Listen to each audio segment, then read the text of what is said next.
Good morning. We're just going to give everyone a few seconds to migrate into the waiting room.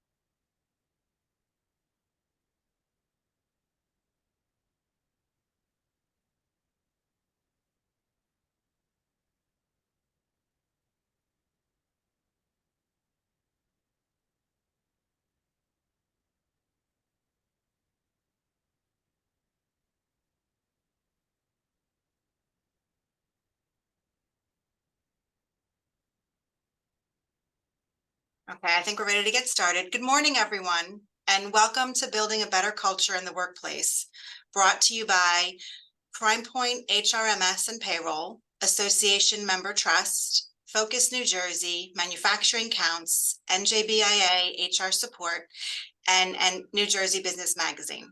I'm Beth McGrain, Human Resource Generalist for the New Jersey Business and Industry Association. And with us today is Judy Saylor of Prime Point HRMS and Payroll. Hi, everybody. For those of you who are new to NJBIA, we are the largest statewide business association in the country, representing New Jersey businesses at the State House, advocating for balanced and sensible laws and regulations, and offering customer development opportunities like visibility through sponsorship, magazine advertising, or visibility through our podcast and TV show, Minding Your Own Business on NJTV 12. We also provide our members access to a self-funded healthcare program, a 401k solution with full administration and fiduciary oversight, and an HR program platform that includes updates on legislation, sample policies and job descriptions, as well as a salary benchmark tool. Our newly designed HR Essential products combines live HR support with over 30 digital training courses for you and your staff. Speaking of training, we've got a great live and in-person program coming up on June 20th on managing employee leaves of absence and understanding income replacement benefits. Just a few last housekeeping items. Today's webinar is being recorded and will be emailed to you in the next few days, so please be on the lookout for that. I'd also like to draw your attention to the questions tab. Judy would be happy to take your questions, so get them in as they come to you via the questions chat box. Finally, I'm thrilled to introduce Judy Saylor, Director of Learning and Development for Prime Point HR and Payroll.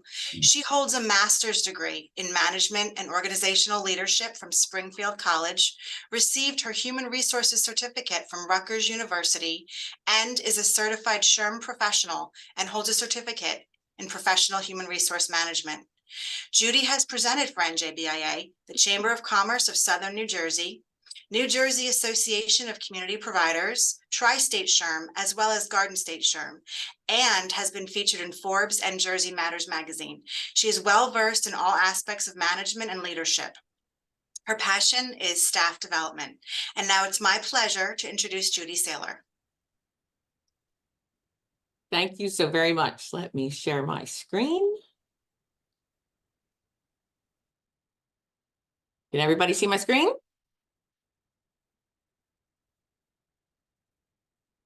Yes. Okay.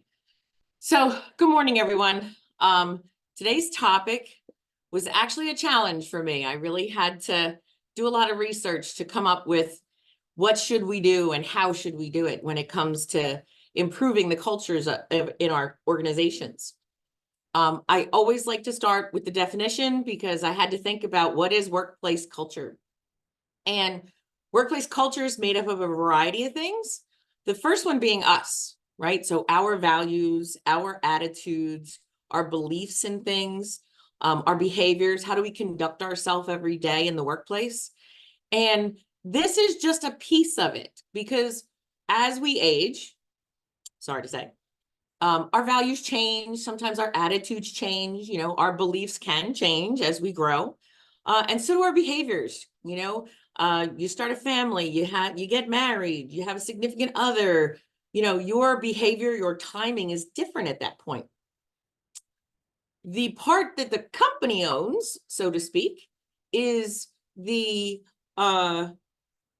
company mission, the geographic location. We've always giggled and talked about, folks from the north versus folks from the south versus folks from, California, center of the continent. The schedules that we have.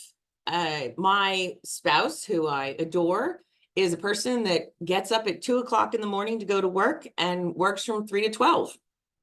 We have a very different life schedule that we revolve around. At work, during that shift, I'm a traditional 9 to 5-er. So, that schedule is something that affects me. The work environment, and this is going to be something we'll probably circle back to a couple times, because the work environment, do you have your besties at work? Do you have colleagues that you can turn to and speak to and ask questions of and get some support from? What are the policies? How are the leadership? What do they do? And then what are your goals? What is the company's goals? Do they match? Do they work together, or are they at opposite ends of the spectrum? So this concept of culture is kind of a cake being made. There's a variety of pieces to it that are going to build on this and make it what it's going to be. So first, what is a toxic workplace? Now, again, a definition, because what my thought of a toxic workplace could be something different. So, of course, I go to the dictionary.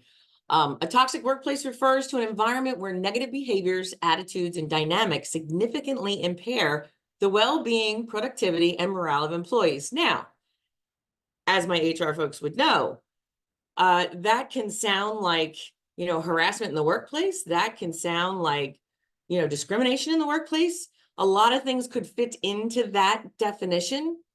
And so how do we get to that point? We're going to talk about that. And then how do we correct it going forward? So if you could get your cell phones out, please, for a second. And we're going to do a Q&A here. You can either use the item at the bottom that says poll everywhere, because it looks like it locked me out of the piece that was supposed to be there. Hold on. Nope, don't do that. Go back. Oh. All right, my apologies. Let's just use the chat feature then. So for each of you, what are the signs of a toxic workplace culture? What does that look like? Because for everybody, it's different. My opinion of what it looks like is going to be different than yours. In certain industries, it could be different. So what does it look like to you? So give us some responses. What do you think it is? Let's see. Oh, sorry, you can't use the chat? Okay, go to Q&A, please, and put your answers in. I'm having a day already. It's Friday. Come on.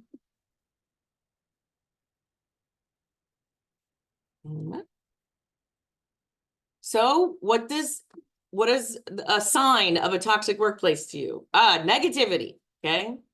And gossip. Oh, that's a good one. And we're prone to that as people, right? Employees feeling uncomfortable around other employees or managers. Yeah, yelling. Who's yelling? No one should be yelling. No, thank you. These are things that occur, right? They're not the nice ones. And it is disappointing when it happens. For a lot of us, we've worked really hard to get into a certain mode of things, to be in a certain type of organization. We want it to be healthy. We want it to be good. We want to be part of that. Turnover, negativity, fear, the global level of signs, absence of good leadership, bullying and gossip we talked about. Hold on. Yep. Turnover, negativity, employees feeling uncomfortable around other employees again. Stop doing that. Criticism. Lots of times as adults, people say, you can give constructive criticism. Well, don't use the word criticism. You can give suggestions, you could give, compliments, you could ask questions. There's nothing wrong with that. Criticism comes off as a bad word right to begin with. A lot of times in my younger days, I have worked in organizations where there are employees who did not do their job. And that is a morale drainer. People can't handle that. Like when you see someone not doing their job, when you are trying to work on 12 cylinders, that is just crushing at a certain point, right? Favoritism. Now, favoritism can come in a variety of ways. It can look a variety of ways in terms of, yes, we will be sending out the PowerPoint for you shortly. Favoritism can be, oh, you can leave early on a Friday, or, oh, you can come in late. Sometimes favoritism isn't actually favoritism. It could be something else. Right now, for a lot of us, we're in that sandwich generation. I have a 17-year-old and I have his grandparents who are part of my responsibility of things. So I could come in late because I have to drop mom off here or take the child here. And it's not favoritism. I probably have had a conversation with my manager, one would hope. And we've worked that out it's an accommodation, shall we say. Not everybody's going to know that. It's not everybody's business. So we have to be careful about what our thoughts are immediately. Fear of failure, that focus on negativity that makes you feel like, oh my God, I can't get this right. Like I don't do anything right, blah, blah, blah. High turnover rate we talked about. Inconsistent accountability. And you all know what that looks like. I'm sure many of you were shaking your head. Yes, that's a good one. And that's another one where a lot of people see it going on. And how are they supposed to function when they're seeing that occur? Lack of work-life balance. Now, I teach for Rider University. I tell all my college kids, there is no balancing this, just to be clear. You're going to figure out how you're going to figure out and do what you got to do. We want a work-life balance. It is achievable, but it's going to be different for all of us, and we saw a lot of those pieces change and look differently during COVID, after COVID. We're seeing lots of work-life balance start to come back in because we're figuring out that new schedule, that new routine for us. Micromanaging is like the first red flag that folks see when they realize that they're in a toxic organization.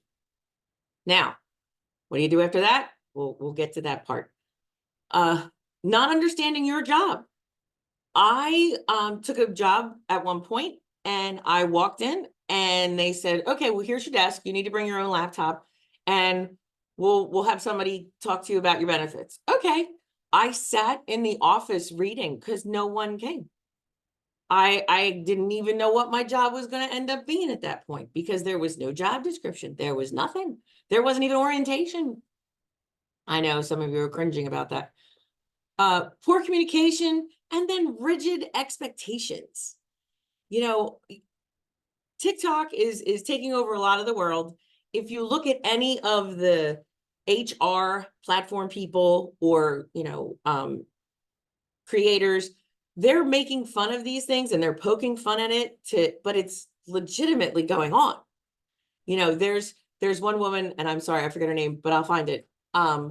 She posts about herself being a remote employee, and she logs on in the morning and one of the other managers is already pinging her like immediately. Shouldn't even set her cup of tea down or her coffee down, and it's going. And then the woman's like, why do you have that blocked off on your calendar? She's like, well, I have a meeting. Well, who's in that meeting? I need to know who's in that meeting and what's the agenda. Yeah, no, that's not how that works. Like, I have a job. I know what I'm doing. Thank you. So the disadvantages, the reason why we are looking at this is because it does hurt the bottom line. If you have turnover due to lack of job satisfaction, you're making it harder. We all know as employers and or HR folks that there is a magic number that a lot of us call it, that is that turnover rate, right? So if I have to hire a C-suite person who leaves because they're not happy with their job, it's going to cost me their salary and part of my salary and potentially others who have to interface with that new person. It's going to cost me that much to replace them. And it's going to be a slow roll to get that new person up to where we want them, right? We want them moving on all 6 cylinders. Guess what? It's going to take them 6 months to do that. And it's not their fault. It's onboarding. It's getting to understand the culture of the organization. It's getting to understand all that work. So when you have that toxic situation, you go through this a lot. I have seen organizations where there is a rolling cycle, 18 months tops, someone's out and they're gone again. Another one's gone again. I interviewed once with a very large organization, and I said to the interviewer, is it okay? Can I talk to a couple of people in the department? I'd like to get to understand what they're doing. And she said, sure, that'd be great. Go ahead. So she walked me down the hallway, and I went in and I said, hi, how you doing? And we're chatting. And one of the senior folks said to me, well, what are you here for, hon? And I said, well, I'm interested in the HR department. I said, this is where, my background is. And she said, do you have kids? And I said, yeah, I do. I have one. She said, run, don't work here. You'll never be home. And I was like, I said, I'm sorry, what do you mean? And she said, we're an international company. She says, they expect us to work all the time. And I was like, whoa, back up. Okay. And I went in and I said, thank you so much. I'll talk to them soon. And when they called and made the offer, I was like, thank you. No, I've chosen another direction. I couldn't believe she said it first. And then I couldn't believe that was what was going on. We know that a toxic workplace impacts our people. We've seen folks, I've had to deal with folks who, for one reason or another, have had to go on medicine because their mental health was at risk because of their workplace. That's not what it should be. And I'm not saying it's all going to be wine and roses and life's going to be grand with balloons, but you shouldn't have to add a medication to you to calm you down enough or to help you support being at work all day. That's just ridiculous. The negative culture in the workplace, it didn't show up. It didn't walk in the door. It's embedded in the culture, and someone's made it that way. And it could be a lot of someone's, could be one or two, but it's a group that kind of causes that. And so how do you manage it? How do you handle that piece? We'll get to that. Right now, and this was a little disheartening if you want the truth, because I really do like staff development. I like people development. It's important to me. It's my mission, my goal. Global workers are more stressed now than they've ever been in our entire history, including during Vietnam. There is an erosion of the mission and purpose of a lot of organizations, especially with those among remote capable workers, because they're just not feeling any attachment any longer to that mission. Now, is it because they're not in the building? No, has nothing to do with it. At Prime Point, we all have the option to work from home. Everybody comes in at least one day a week, and we do trainings and activities together on those days that folks are here. But everybody knows there's a connection between Zoom and chat and email and phone call. Like, I can talk to people all day long, and I'll see their face, but I'm just not going to see it in my office. So we have to work towards how do we keep that mission and purpose for remote workers. Leaders are restoring trust, and yet they have a lot of room for improvement. This came from Gallup, the survey folks, and they surveyed 100,000 people to come up with this information. Leaders can be leaders and not be the best thing for an organization or a group. So we want that trust restored. We want that relationship restored. We don't know how to get there just yet. Managers are getting squeezed. We have all heard, I'm sure, from the news that, there's a layoff here and there's a layoff there and there's a layoff over there. Well, I get that. Okay. It's bottom line. I'm an avid, lover of microeconomics and macroeconomics. So I get it. But the people that are left are getting somebody else's job on top of what they're doing, and they're not getting a full second paycheck for that second job. We have to be very careful about that. we're starting to see all these new laws come out, and you're going to see a lot of changes, especially between non-competes and the overtime rules. So be prepared. Organizations need a long-term hybrid work strategy. It's not going away. People are not going to be like, oh, it's fine, I'll just come into the office now, I'm good, if they have dug their heels in and said, no, thank you, I'm not coming. There are pages and pages and pages of remote jobs that people can apply to. And if we are dumb enough to think, oh, no, it's fine, they'll come back in, it's going to happen, we're missing the boat. We're missing the big picture on that. When they talk about the greatest challenges for employees, one, it's less access to work resources and equipment, right? We still have, that's probably been pretty regular prior to anything.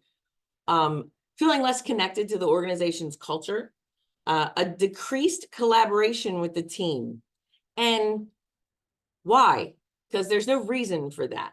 We're on a call right now. We're going to talk about some important things. We're going to have a great conversation. There is no reason there should be lacking in collaboration with their folks. There are impaired working relationships with coworkers, right? You're not going out to lunch, or you're not having coffee with someone, or you're not seeing them on a regular basis. You know, that changes. But that could change anyway. So it's not just the whole hybrid remote thing. It's on a regular basis. And then, of course, the reduced cross-functionality, communication, collaboration. That's one of the reasons why for Prime Point, we have people come in one day a week, because we want that cross-communication. We want folks to bounce ideas off each other and to work together. You know, that's the only way we get to keep having these conversations and making it work as an organization. So it's a numbers game. 23% of U.S. employees strongly agree that they trust the leadership of their they don't trust the leadership of their organizations, excuse me. If the managers would do a couple things, like, I don't know, make a commitment to something, improve communication, and that does not mean having another meeting, that means improve communication. There is not a company that I have worked for ever that had great communication. And I even worked for a marketing company. Like, they didn't have great communication. So what does that tell you? It's very difficult, because we think, okay, well, here's where I'm at and you're going to get this. So here, I'm going to send you my communication. I learned a very long time ago that Steinbeck had an editor. Someone else needs to look at what I'm saying. It's not just that who, what, when, where, why stuff. More than half of the employees who were surveyed say they don't feel prepared to work with AI and robotics and other advanced technologies. Now, if you're nervous about it, I get it. The problem is it ain't going away. Everybody's using it. And it can be used. It's a tool. People were afraid of computers back in the day. People were afraid of cell phones back in the day. And Lord knows, we're all living with one of those in our back pocket.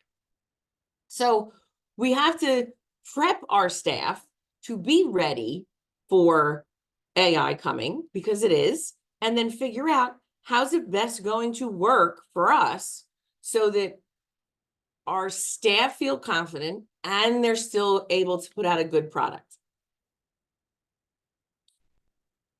So here's the big question. What is a positive workplace? And, you know, again, I go to the definitions because that's what I like. It makes me think.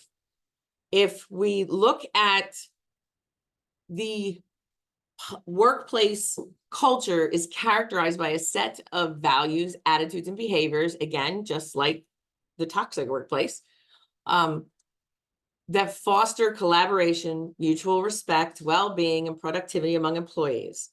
A positive workplace culture not only enhances employee satisfaction and retention, but it also contributes to organizational success by fostering creativity, excuse me, productivity, and resilience in the face of challenges. How many of you, and you don't have to respond to this, think about how many of you and your companies were able to bounce back during COVID, right? I didn't miss a day of work because our team kind of saw things coming, and some of it was just because of the technology changes in our society, that they had prepped already for us to be able to all work from home, as an opportunity. Our client base, same thing. Folks had to adjust and make changes. So, you get a little creative. How do I do this best? How's it going to work best? The schools, the kids went remote. And yep, the school district that we are in, they had prepared to teach all of the kids how to use computers. So the kids already had computers in the classrooms. So they just sent those little laptops home, and the kids got right on there and did their classwork with their teacher online. It was a very creative period of time. It was so creative, if you think about it. So many entrepreneurs came out of COVID. Now, granted, it wasn't a great thing, but those entrepreneurs have been able to use that creativity, use their productivity, and move into the next phase of their career. So again, I'm not going to argue with this. What makes a positive workplace culture? And you can put that in the Q&A for me if you don't mind. When we talk about, a positive workplace, what does that mean? You don't feel worried about being 5 minutes late for work, maybe. You don't feel like someone's standing over your shoulder, staring at everything you're typing, that micromanager kind of piece. Feeling valued. Thoughts on servant style management versus traditional. Do either better foster a positive workplace?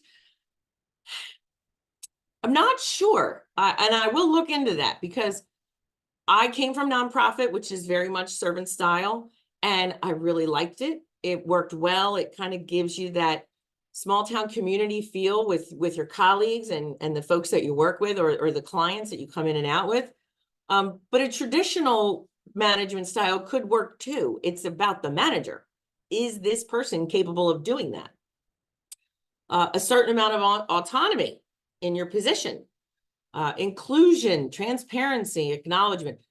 If I don't hear the word transparency once a day, it's crazy. Like, it's one of the biggest things that we are talking about.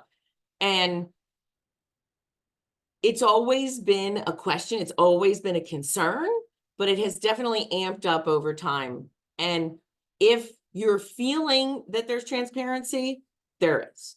But again, there are things that aren't meant for all of us to know.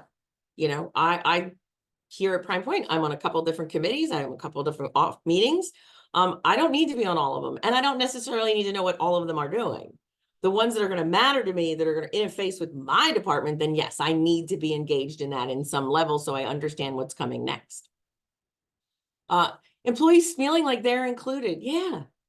Think about the kids on the playground. When you have one child who is kind of singled out, not involved, missing the activities.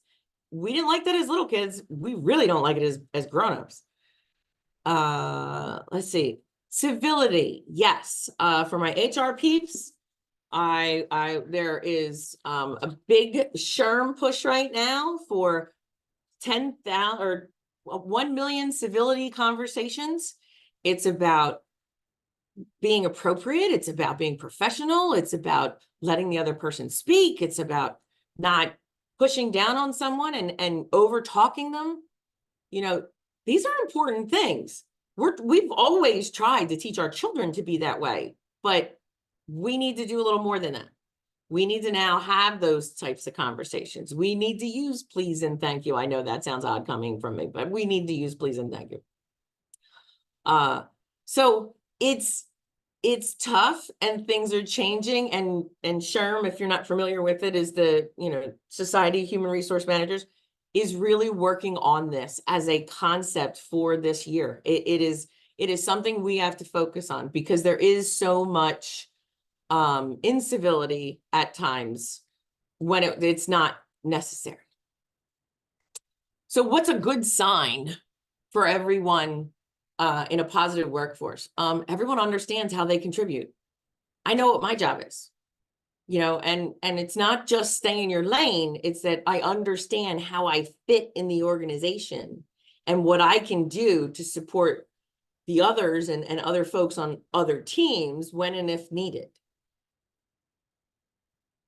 Everyone can be themselves. And I use the fish because my child and I were talking about this as a concept, because I like to bounce things off my kid and my spouse, because, you know, if they have questions and other people might have questions. And this was one of his favorite books as a kid, introduced to him by a second grade teacher who was fabulous. And it just like, it hit me. And he's like, Mom, you have to use the fish. And I was like, okay, you got it.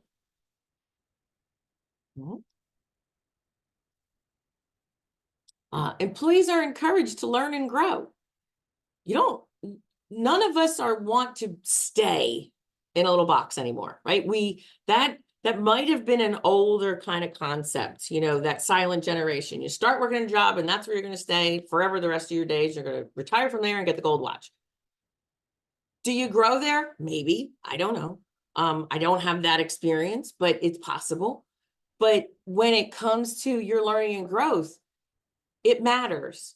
You know, I am a consummate learner because I always feel like there's something else that I could do, or I could add to a presentation or a group or an organization that is going to benefit them. If I share it, like I don't have to present it, I can just share it to somebody. And I'm very much a connector for people. You want to meet somebody that I know, ask me. I'm happy to connect you, because from meeting people, you learn and you grow. You get to see other people's, you know, vision of things. You get to hear their opinion of things. Sometimes they're not great, in your opinion. Sometimes they are. It's that time for me to sharpen my skills and sharpen that saw that helps for my work. You have to have an inclusive culture. And, you know, we talk about inclusivity a lot in a lot of HR things and a lot of, you know, DEI problems, etc. If you are a business owner, you always have to remind yourself that people buy from people that look like them. People talk to people that look like them. So if you don't have that diversity and that inclusive culture, you could be missing a lot of money that could be coming in your door because you don't represent multiple groups. So collaboration, really, really a big thing, because, you know, I have what I have in my head. When you say something else, it might trigger me to think something more, or vice versa. That piece matters with the teamwork aspect. Again, diversity. When it comes to decision-making and problem solving, the more diverse your team is, the better off you are. I worked in youth development for 20 years. It was great. I loved it. I ended up with one boss who had been a fire jumper, right? Like the TV show. And he jumped out of planes into the middle of fires and put those things out. So when he built our risk management plan, he had plans for a tsunami in New Jersey. He had plans for tornadoes, which at that point we were not having them yet. And so when the leadership, we would get together and work on things, it was always, he would come out with these things that were far off in another field, but it was like, oh yeah, that's a good question. We need to prepare for that, or we need to add that to the program, or we need to, you know, think about the young people who are involved in that activity. How can we pull that into the program? His ability to show those different viewpoints was one of my pivotal turning points, because I was like, dang, that's true. Like, I didn't even think about those things. You know, I would have never thought to have a tsunami plan in New Jersey, in Medford, because why? We're Medford, like they were not, that's too far away. It would be fine. It didn't matter. It was a thing. It was important. And it benefited us because at one point there was a massive fire on the property.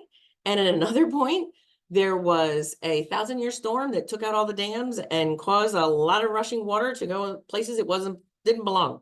So his plans protected all of us, and it was great. It was such a learning point. And then empowerment.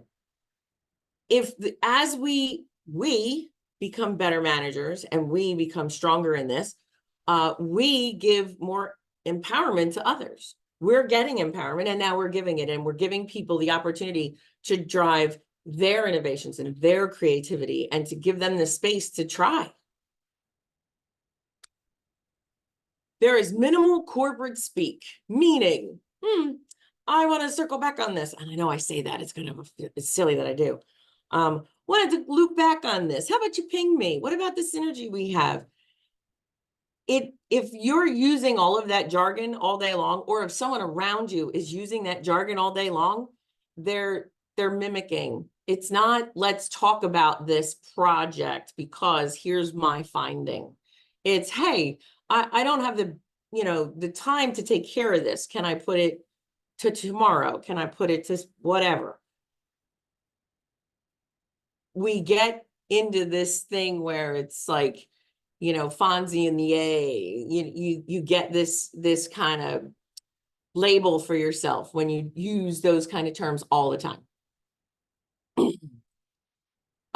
People have to have fun at work. And this was the hardest one for me because I was like, how do I express this? How do I explain this? People rarely succeed unless they have fun in what they are doing. Like I said, I teach. I tell my college kids, if you are in a degree, and I get myself in trouble a lot with parents, if you are in a degree that you are not leaping out of bed and getting to class for, that's probably not the thing you want to do the rest of your life. And so at Prime Point, for me at least, I'm never leaving here. I'm retiring from here, even though I love NJBIA, just saying. But I found my fun here. I found colleagues, and I found, the opportunity to go to lunch with people that I like and enjoy our time together. It does not mean you have to have balloons and water pistols running through the building or ping pong tables, as folks say. Just having a cup of coffee with somebody and being able to talk about, hey, my kid's doing this and how are you? Like, that's fun. It's nice to be nice to each other. And then we get to be collegial and we work together. Is there more room for more fun? Sure. You make those decisions. And what goes on after hours, that is your life. You just still have to be mindful of the professionalism that we want to have in our workplaces, but it's okay. It's not the end of the world, that's for sure. Teamwork happens. You don't have to force it. In a positive culture, you don't have to say to somebody, I need you to team up with Susan. Well, John sees Susan is working on a project and he's like, hey, I'm working on this. Let me help you with that. Do you want me to jump in with you? And they're going to talk. Teams will talk. It's not like the Sixers, I'm sorry. But there are times where folks look and they go, oh, I can be the assist. Here, let me help you. Someone's having a tough time, personally or otherwise. Hey, let me help you. Can I give you a hand? Or, what do you need? What do you need? If you need something, tell me, and I'm happy to help you. Kids are really good right now, which is kind of interesting. The younger kids, the under 17-year-olds, they're really good at teamwork. And they don't care who you are. They don't care what you look like. They don't care what your political affiliation is. They don't care about nothing. They're kind of in this space where they're like, we're not going to do all that drama stuff. Do you want something? Here, come on.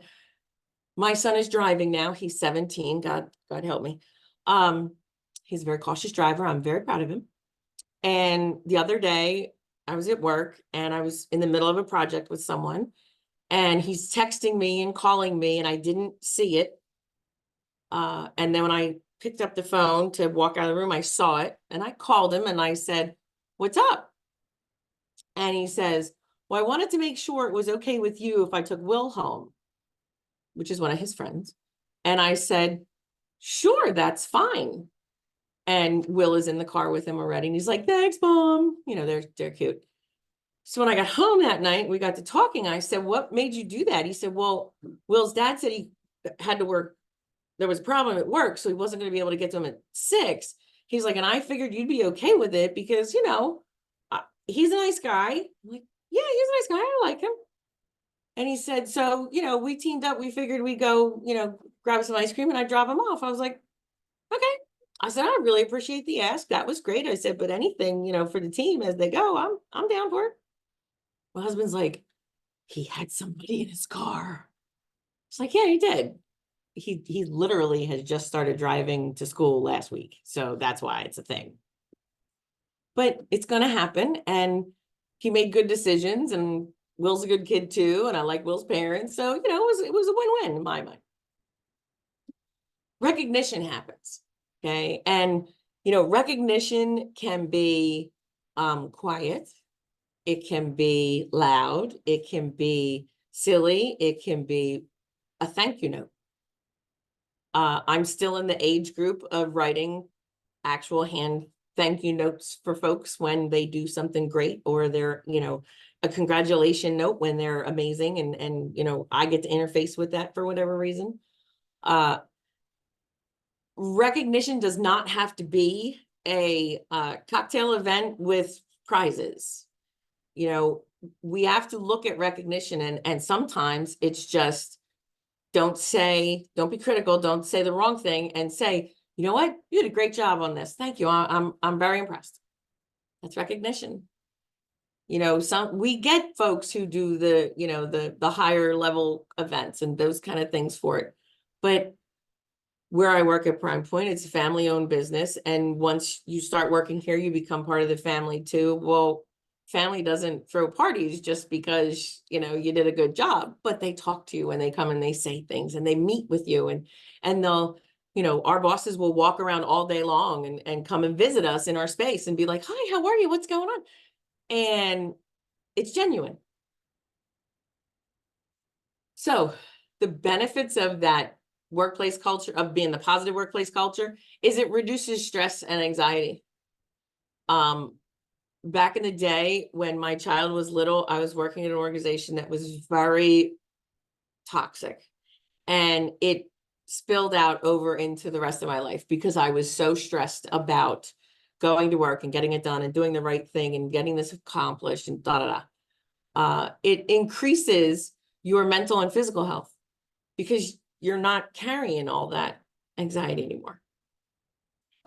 It promotes productivity. When you have a team that's working well, they're going to move the ball forward, no matter what that is. Is it producing something? Is it organizing something? Is it, putting out something? They're going to be there and they're going to want to do it. And that's going to lead to that higher staff retention. You never want, and I'll use the term A student, the A student, the star, to leave you. You want them to continue to grow and want to be there, because when they go, if someone goes, you lose a lot of that intellectual concepts that person learned over the 5-10 years of working with you. And so you've got to think about, how can I challenge folks? How can I want them to stay? How can I do these things? Well, you can be respectful. You can be kind. You can talk to them. You can ask how they're doing. You can let them talk. So how do we get to a positive place? Now, maybe you hire more different people. I don't know. What do you do? What is it that you're doing now in your organizations to work to have that positive workspace? It's feverishly typing, I know.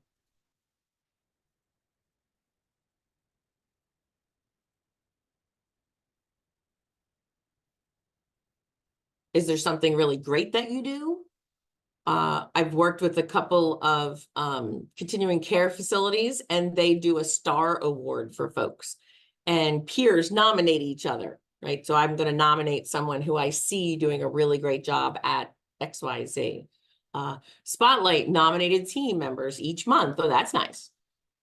That can be a lot. It depends on how many staff you have. Obviously, you have to, figure out what you can manage. A recognition wall. That's nice. Monthly team building activities planned by each person in the department. Wow, that's a lot. It's fun. I like that, but wow, that's a lot. When I worked in youth development, I used to dangle people off of challenge courses to get them to do team activities. It was kind of fun. What else? What else is it that helps to make it positive?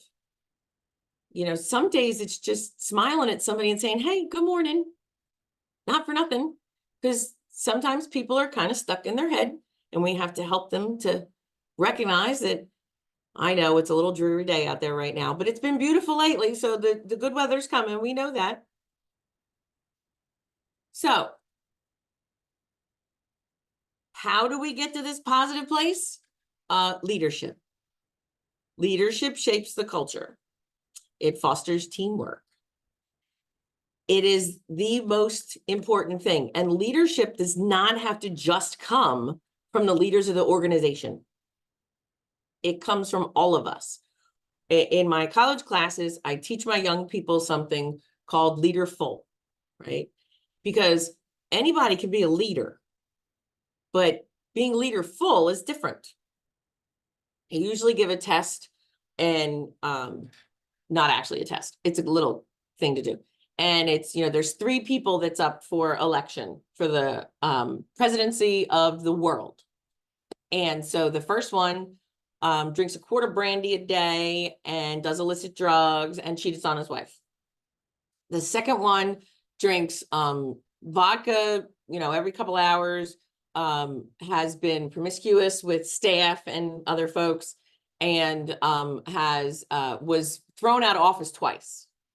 The third one is vegan. He's a model leader. He takes care of his team. He's great.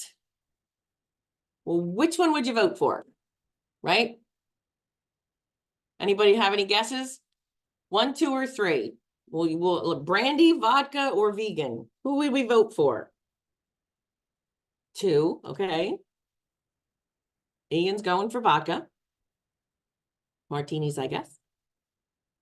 Come on. This is the interactive part of the conversation.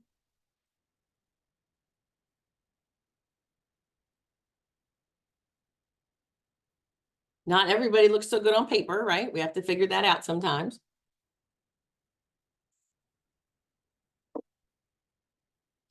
Bacon.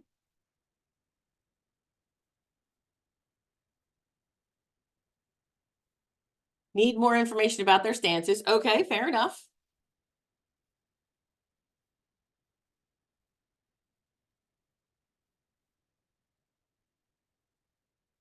Well, the first one who's drinking brandy was Winston Churchill.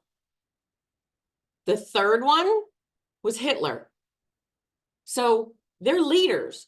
All 3 of the people that we talked about, they're leaders, but they're not leaderful necessarily. So we have to think about this when it comes to leadership. Strong leaders inspire and motivate. They bring their teams together. They give them the strength to be a good team. There needs to be clear values. There needs to be clear decision-making. And then there needs to be action. I have unfortunately had to work in organizations sometimes where you had a meeting and a meeting and a meeting and a meeting, and it's like 6 months in and you're still not taking any action on what the plan is. You're stuck. So that makes it more difficult to be in that positive place. When we talk about, the positive culture, your well-being, your team's well-being improves dramatically over time. Encouraging teamwork and mutual support, prioritizing the mental health, creating that positive experience that improves your retention rate, especially for employees who really want to be there. You need to have really good communication, right? And we don't want just here's an email. Why? Because not everybody reads emails. Let's be honest. Sometimes you have to meet people where they are. I have always liked the water cooler 5-minute meeting where it's like, okay, what are you working on today? How are you doing? Do you need anything? Who needs help? Et cetera, et cetera. But then go do your work. Don't follow people around. Go do your work.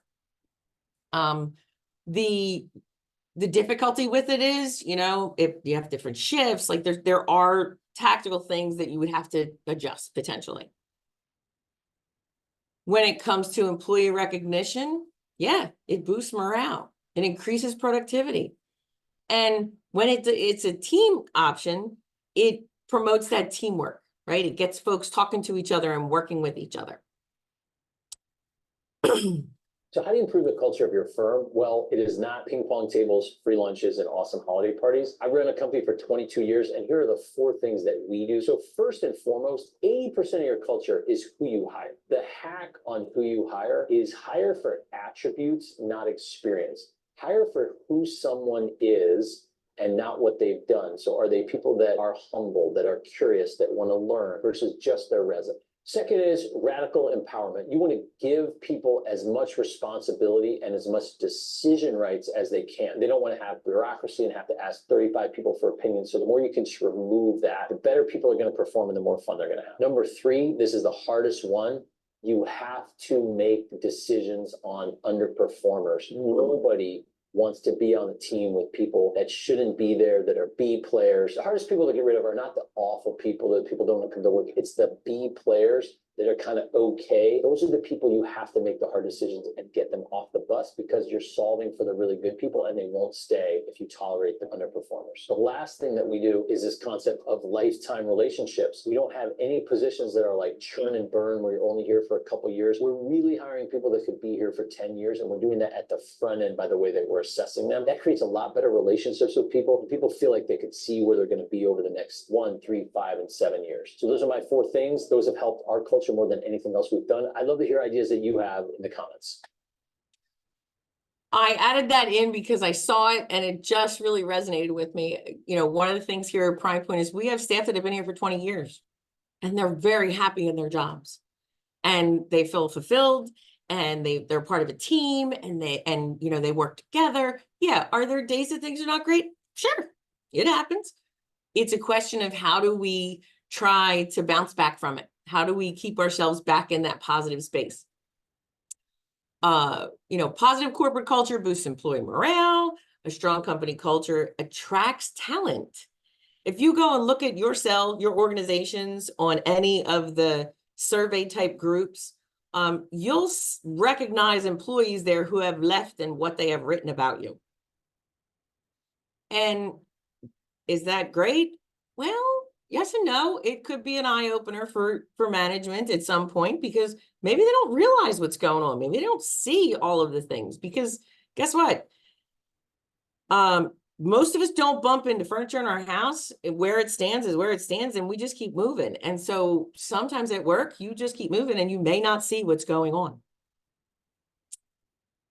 Professional development is huge. It is huge for you. Okay, take a class, take a training, be a trainer. You can absolutely present your content and your thoughts and programs through NJBIA, through any other organizations. Get a mentor, be a mentor. The best thing I've ever done was get a mentor, because you have these thoughts in your head and you start thinking about it. And my spouse is not the one to have that conversation because his work is totally different than my work. So it's better to have somebody that I can bounce things off of and get their opinion and kind of like dump my brain out on the table so that I can go, here, this is what I'm thinking. And they help with that. Read. I know we get 1 billion emails in a week, it feels like sometimes, but some of them have some valuable content. Others, maybe not so much. Subscribe to relevant periodicals. Again, I get the NJBI magazine, read it cover to cover. It's got lots of good information in it. I subscribe to the HR magazine because there's some great knowledge in it. I also read The Economist because that's one of my other passions at different points. So find something that keeps the little gray cells moving. Culture enhancement strategies, the benefits, increasing employee motivation. That all of this is still in that mode of let's retain good staff. You may have to get rid of some of those B people, and we may have to work on, change. We may have to work on not being resistant to it. We're going to find that place where we're all going to work together on it. That balance at work part. Yeah. Work-life balance. People are happier when they have the ability to be engaged in something, to feel that transparency, to know what they're working on is important and where it is. So we've got to make sure that we're getting that for folks. Work-life balance it says it reduces stress levels and boosts overall work performance. It does. I am still a realist, and I know that when I go home at night, I may still pick up my laptop and start doing something because my brain does not want to shut off just yet. It's one of those things. The well-being cultural for success. You have to nourish the employee in order for them to achieve success. And when you do that, they help build that positive culture. This is not a one and done. This is not a flip the switch, it's going to be great. This is a process. And, there are times that there are other things going on right now. The cultural trends that are being focused on and that we see occurring is that workplace flexibility. It's here. It's not going anywhere. People still want it. Employees are looking for empathy with action. It's great that you feel for my circumstance being, a sandwich person and I've got my child and my mom. It's better if you take action and say, hey, let's adjust your schedule, or hey, let's see how we can assist you. I was at a conference yesterday and I met someone who does fundraising for folks who have critical illnesses. They're a nonprofit. They're raising money. I looked at this woman and I said, I'm taking this back to my boss. This is a great opportunity for people who need family-friendly help and support. So take action. Remembering the essential 80. 80% of your employees are doing a great job. If you are only focusing on the other 20 because of behavior, because of attitude, because of bad habits, stop wasting time on them and focus on the 80. Figure out if they need to go. Skill building, okay? Workplace challengers will require more than blunt endurance. If someone's challenging you, we'll say they are a difficult person to deal with. Being blunt with them isn't going to fix it. And maybe they can be coached. Maybe they can be worked with. They may need to have that come to Jesus moment, but this is here to stay. These are the things that are going on this year. And after all of my research, this is going to be here for the next couple years. I can feel it coming. Clear communication again, fewer meetings.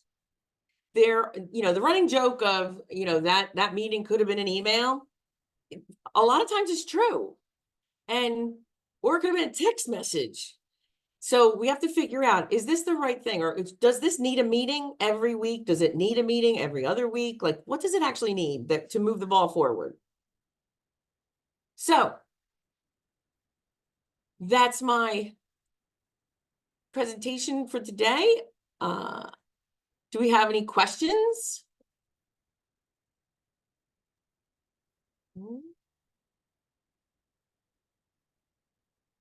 You can put things in the Q&A if you have questions right now.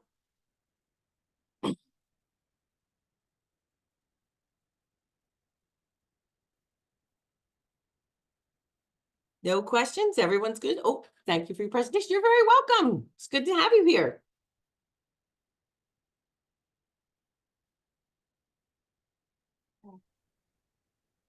All right, thank you, Judy. That was great. I think that's all the time we have today. We're running about a minute over. Please don't forget that all of you will be receiving a recording of today's presentation via email in the next few days. And as I noted earlier, our next HR program will be in person on June 20th. So watch your incoming email for more information. Until next time, for Judy Saylor of Prime Point, HRMS and Payroll, I'm Beth McGrain, and I want to thank you for being with us today and enjoy the rest of your day. Have a great weekend. Thank you. Thank you.